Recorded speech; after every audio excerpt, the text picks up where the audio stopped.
মন করে, আমার মনে হয় ওরা মন করে আমাদেরকে দোয়া করে।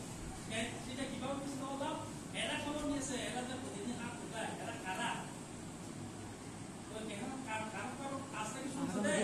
একজন প্রধান শিক্ষক, আরেকজন গভর্নমেন্ট স্কুলের শিক্ষক, আটজন অফিসার, এরাই আপনাদেরকে সালাম দিয়েছে। তখন ওরা আল্লাহর কাছে হাত তুলে বলে, এত বড় পোস্টের মধ্যে চাকরি করো, আমাদেরকে সামান্য মানুষ আমাদেরকে যে সালাম দিচ্ছে, এটা আল্লাহ কবুল করো, তাদেরকে কি করবে? এই ধরনের দোয়া মানুষের কাছ থেকে পেতে হয়। সেখানে তো আমি নিজেকে যদি গর্ব করতাম, আমি তো হাই স্কুলের প্রধান শিক্ষক, আমি কেন একজন কৃষক আমার পথে বলে যাচ্ছে রে, আমি তো আগে কেন সালাম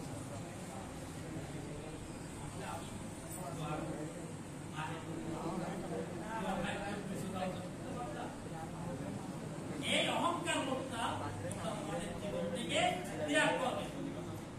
আর ধর্মীয় অনুশাসন মেনে তুমি যদি 5 ওয়াক্ত নামাজ পড়ো, তোমার মধ্যে যে শয়তানি আছে, সেই শয়তান তোমার শরীর থেকে দূরে চলে যাবে, তোমাকে শয়তানে খারাপ পথে চলার জন্য দাবিত করে। সেটা একমাত্র দূর করার, তুমি লেখাপড়া করতে গেছো, তোমার মধ্যে শয়তানটা বলতেছে তুমি মোবাইল দেখো, মোবাইলে কিন্তু অনেক ওই শয়তানের কাছে এই শয়তানটা তোমার লাইফ থেকে চলে যাবে একমাত্র তুমি যদি 5 ওয়াক্ত নামাজ পড়ো। যখন পড়ার টেবিলে যাবে, তোমার মনটা পবিত্র থাকবে, মনটা লেখাপড়ার মধ্যে যাবে। ধর্মীয় অনুশাসন প্রত্যেক ধর্মের কথা বলছে। ধর্মীয় অনুশাসন যারা মেনে চলবে তাদের বিপদ থেকে রক্ষা পাবে, তারা জীবনে সর্বশ্রেষ্ঠ স্থানে অবস্থান করবে। এটার নাম হলো। তারপর তোমাদের লেখাপড়া নিয়ে আমি একটু কথা বলবো। তোমাদের এই যে ধন্যবাদ দিলাম তোমাদেরকে করার জন্য, তোমরা আগামী দিনে 26 সালে আমাদের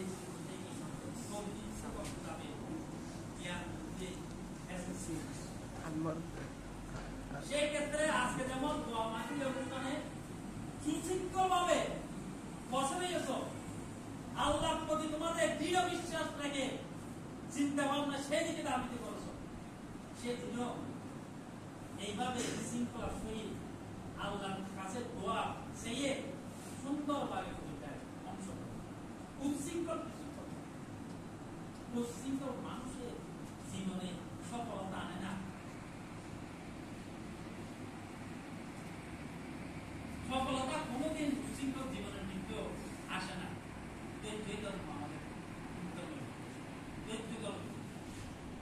আল্লাহকে স্মরণ করো, আল্লাহকে স্মরণ করে একটা প্রশ্নের মধ্যে তোমার 7টা জানা আছে, একটা জানা নাই, সেটাও আল্লাহ তোমাকে সহায়তা করবে। অটোমেটিক কোথা থেকে সেটার উত্তর চলে এসে গেছে, তুমি বলতে পারবে সেটা লাগবে কি তুমি সেটা একমাত্র তাদের দ্বারা সম্ভব, যারা সারা জীবন ধর্মীয় অনুশাসন মেনে চলেছে তাদের কাছে সেটা বৈধ। আর যারা ধর্মীয় অনুশাসন চলে নাই, নামাজ পড়ে নাই, হিন্দু ধর্ম পালন করে নাই, খারাপ কাজে লিপ্ত ছিল, তাদের মধ্যে সেটা সম্ভব হবে না, তাদের মধ্যে